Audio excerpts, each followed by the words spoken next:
Assalamualaikum warahmatullahi taala wabarakatuh dan salam Malaysia Madani.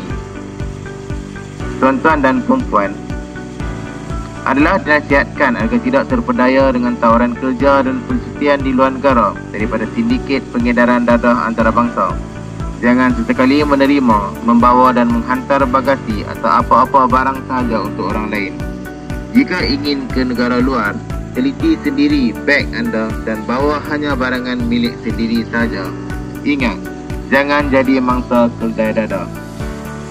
Saya ulang, tuan-tuan dan puan-puan, adalah dinasihatkan agar tidak terpedaya dengan tawaran kerja dan percutian di luar negara daripada sindiket pengedaran dadah antarabangsa. Jangan sesekali menerima, membawa dan menghantar bagasi atau apa-apa barang sahaja untuk orang lain. Jika ingin ke luar negara, teliti sendiri beg anda dan bawa hanya barangan milik anda sahaja. Jangan jadi mangsa keldai dadah. Perkongsian maklumat ini disampaikan oleh Pejabat Penerangan Daerah Langkawi. Sekian, terima kasih.